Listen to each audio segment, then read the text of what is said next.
Sir నమస్తే. రఘు నమస్తే. బాగా టైర్డ్ అయిపోయినారా? టైర్డ్ ఏమి ఉండదు, మాకు అలవాటే కదా. ఓకే, 24 గంటలు పని చేయటం. ఓకే. ఎట్లా ఉంది ప్రచారం? ప్రచారం చాలా ఊపు ఉంది. ఒక అదృష్టం ఏంటంటే ప్రజల్లో మంచి స్పందన ఉంది. ఓకే, ఢిల్లీలో మోడీ, భువనగిరిలో బూరా ఉండాలని ఆ స్పందన చూస్తే 24 గంటలు 48 గంటలు కూడా పనిచేసే అవకాశం, అంటే అలసట లేకుండా పనిచేసే అవకాశం దొరుకుతుంది. ఓకే. సో అంటే మెజారిటీ భారీగా వస్తుందని మీరు అనుకుంటున్నారా, లేకపోతే ఫైట్ టఫ్ గా ఉంటుందా? టఫ్ గా ఉంటుందని కాంగ్రెస్ వాళ్ళు అంటున్నారు, భారీగా ఉంటుంది మెజార్టీ వస్తుందని ప్రజలు అంటున్నారు. మీరేమంటున్నారు? నేను అనుకుంటున్నాను ఫస్ట్ గెలిపియండి, దాంట్లో భారీ మెజార్టీ కూడా ఇవ్వండి. భారీ మెజార్టీ ఇస్తే భారీగా నిధులు తేవడానికి అది సహకరిస్తుంది. అంటే వాళ్ళందరూ కలిసిపోయి చాలా బలంగా పనిచేస్తున్నట్టున్నారు కదా. రేవంత్ రాజగోపాల్ రెడ్డి ఇంటికి పోయిండు, రాజగోపాల్ రెడ్డి అందరినీ ఏకం చేసే ప్రయత్నం ఒకటి చేస్తున్నట్టున్నారు. మొన్నటి మీరు నామినేషన్ వేసిన నైట్ కూడా అందరు సమావేశం అయ్యారట కదా. సో ఈ బూరా నర్సయ్య గౌడ్ని ఎట్లా ఓడగొట్టాలని ప్లాన్లు రచిస్తున్నారట.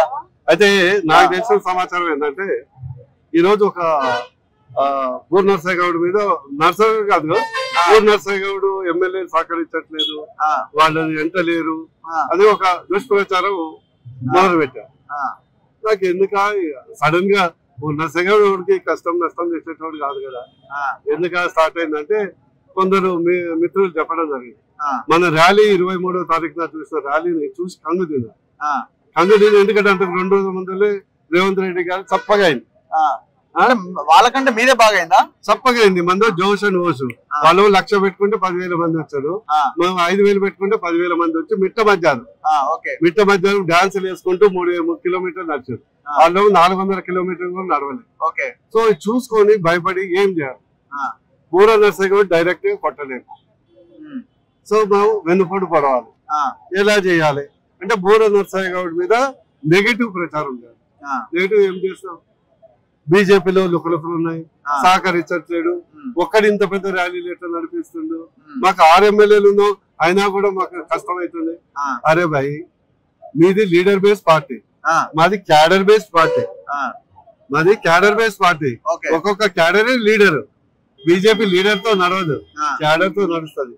మా వర్షిత్ రెడ్డి ఉన్నారు, సహచర డాక్టర్, ఒక జిల్లా అధ్యక్షుడు, ఒక అభ్యర్థి కార్యకర్త పనిచేస్తారు. అందుకొరకు బీజేపీ గెలుస్తుంది.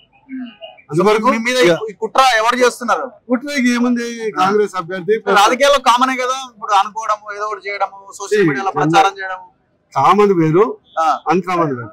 ఈ రోజు నేను కేవలం వాళ్ళకి చెప్పాను, ఫస్ట్ అభ్యర్థి ఎవరో మీరు తెలుసుకోవాలి. ఈ రోజు ఒక రాజగోపాల్ మా మిత్రుడు ఏమంటాడు, నా ముఖం చూసి ఓటేయండి. ఇదేమన్నా అప్ప నీ ముఖం చూసి వేయడానికి? అసలు మీ అభ్యర్థి రేవంత్ రెడ్డా, రాజగోపాల్ రెడ్డా, మన వెంకటన్న అదే వెంకటరెడ్డి, లేకుంటే కిరణ్ కుమార్ రెడ్డి? ఫస్ట్ దేండి ఆయనకి నాకు పోటీ. నేను నీకు ఉద్యమానికి ఈయనకేం సంబంధం రా వయసు? నువ్వు ఉద్యమం చేసినా లేదా తర్వాత డిస్కస్ చేద్దాం. నీ ఉద్యమానికి ఈయనకేం సంబంధం? నేను మంత్రి పదవి రాజీనామా చేస్తాను. అరే నీ రాజీనామాకి ఈయనకేం సంబంధం? బూర నర్సయ్య గౌడ్ 5 ఏళ్ళు త్యాగం చేసిండు, ప్రాక్టీస్ త్యాగం చేసిండు, ఆర్థికంగా కోల్పోయిండు, అరెస్ట్ అయిండు, మరి చేసినా కదా. నీతికి నాకు పోటీ అయితే ఇద్దరం డిస్కౌంట్ అంటాం. అంటే ఇప్పుడు వాళ్ళకి ఏంటంటే వాళ్ళ అభ్యర్థి డమ్మి అని వాళ్ళు అనుకుంటున్నారు. కాంగ్రెస్ అభ్యర్థి డమ్మి అని వాళ్ళే చెప్తారు. నా ముఖం చూసి ఓటే అంటే ఏంటి? ఇది పార్లమెంట్ చాక్లెట్ కాదు కదా.